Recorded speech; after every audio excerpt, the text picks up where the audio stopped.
Hey everyone, how's it going? Back in with another video here. And this week I want to talk a little bit about something personal training experience, and hopefully everyone can relate to this at some point in their lives. But I've been consistently exercising for, almost 10 years at this point. Actually, exercise has almost been a daily part of my life for 10 years at this point. And as most people know, or maybe you don't know, but in general, the longer you exercise, the harder it is to see and measure progress. You start to reach a peak of both your strength and endurance and whatnot.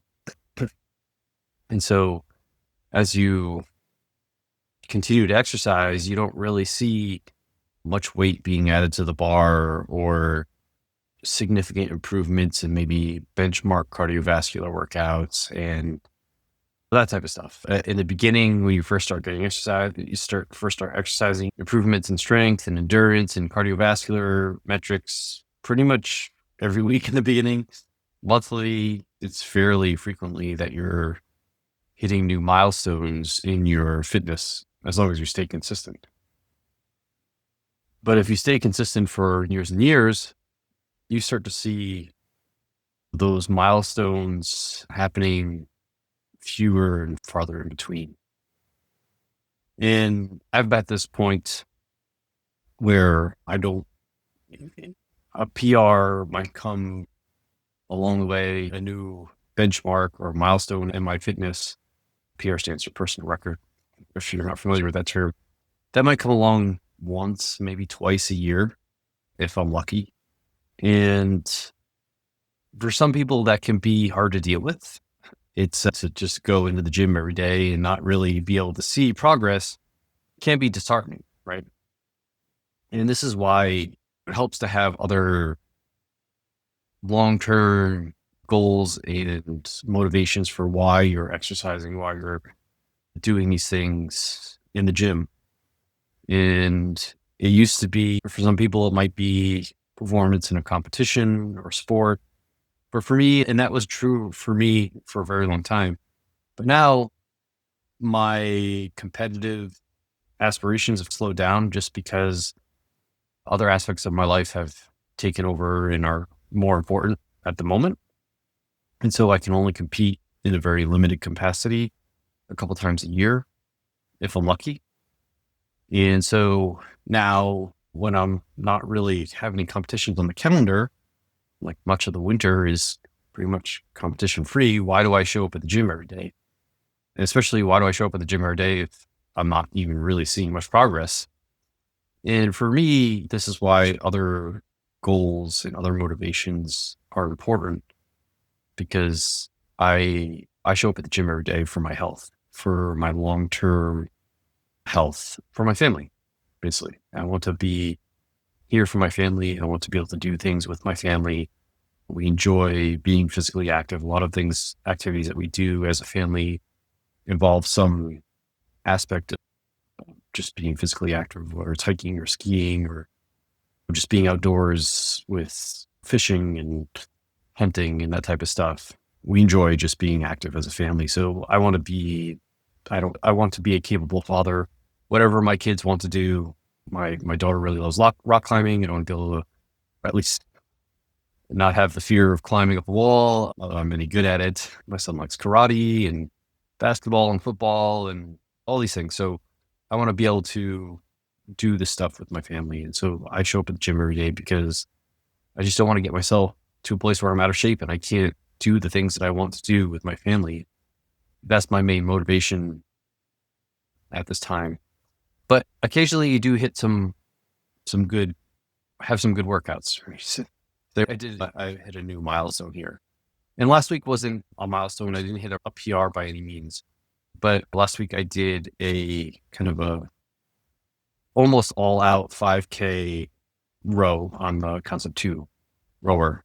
And my all time PR at that distance was, I think it's just below 19 minutes, 18 something, high 18s.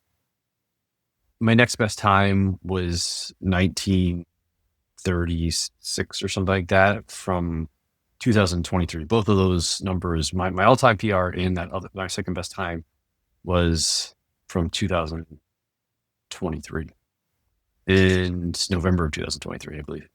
And last week, I finally was able to come close to my second best 5K time of 1936. I think I was just a little over, a little under. I can't remember exactly what the numbers were, but I was like right in the ballpark of that time. And I hadn't seen that time at a 5K in 2 years. And all of a sudden last week I did it. And the other impressive thing about that accomplishment last week was that I did it fasted in the morning, first thing in the morning, just woke up, went downstairs, had some water and whatnot, but went downstairs and did the test. I had no caffeine, no pre-workout or anything like that. I just went in it and did it. Whereas my PRs from 2023, I did fed late in the afternoon. I had at least one meal in me, and I had definitely had caffeine in me doing that. To be able to hit those numbers without under less than ideal circumstances was really good for me. And like I said, at this point in my life, it's not about the times per se, but it does give you a nice little mental boost to say, hey, you still are pretty set. At least comparing myself to myself, you're doing pretty good. And so that's a nice mental boost. But the thing is that you have to, as you get later and later in your fitness journey and you're more and more consistent, which we want everyone to be consistent and we want everyone to be consistent for the rest of life, but you're going to have to accept the fact that you're not going to see progress at the rate that you were earlier. And you might have to wait several years to see not even new PRs, but just to be in the ballpark of where you once were.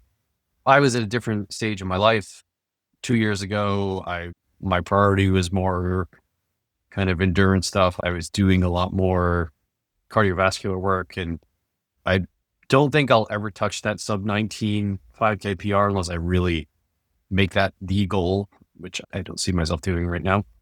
But to be in the ballpark of my second best time without it being a huge priority in my life just shows that if you consistently put in the work, it might seem like you're not making much progress. And that might be the case, but at least you're maintaining your fitness. And that's the way I was looking at it. It was like, at least I am still as good as I was 5 years ago. Or, I'm sorry, 2 years ago. So I'm not backsliding, right? And I'm okay with that because I know that my numbers are still above average for people my age.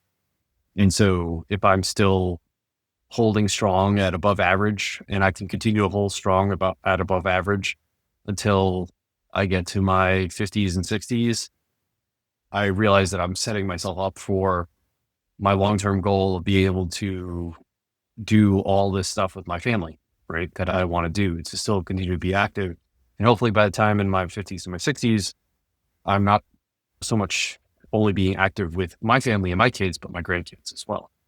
And so I want to be the grandpa that can go rock climbing or go hiking or play a sport or whatever and not have to be confined and say no, that I can't do those things. And at least I'm giving myself the best chance to do that. So just keep in mind that it's okay to not see constant progress all the time. In fact, eventually that's going to be the norm.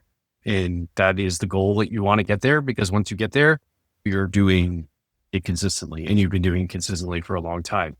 So it's actually a good thing, right? Not seeing progress every time you walk into the gym or every time you do your favorite form of cardiovascular exercise is actually a good thing, because it means that you're showing up day after day and you're like reaching your potential, right? You're maxing out to your potential. And without some really focused, dedicated work, you're probably going to just make slow progress or just maintain. And if that's disheartening to you, then I encourage you to think about what kind of longer term goals you might be able to have, right? That is not based around some benchmark milestone. Not to say that you shouldn't be competitive with yourself or to try and do better. You should. That's going to at least help you maintain stuff. But don't be disheartened by the fact that you might not be making progress as frequently as you were. those PRs are going to come once or twice a year, right? And that's just going to be the way it's going to be. But take solace in the fact that you're actually doing far better than almost everyone else, because everyone else is still not consistent enough to get to the point where they can't see PRs all the time. So again, not seeing progress every time you step into the gym or doing a run is actually a great sign, because that probably means you've been doing this for a very long time, and most people don't do it for a very long time. So I hope that's a kind of unique way to look at things, maybe give you some perspective if you're driving towards that consistency. I hope to eventually get there, maybe something to think about before you do get there. As always, the best way to keep in touch with me is to jump on the newsletter, go to rjbhealth.coach, click on the newsletter link at the top, enter your email address and hop on the newsletter, and all the content that I put out on a weekly basis will be sent out via the newsletter. So you don't have to do anything extra to keep up with what I'm up to.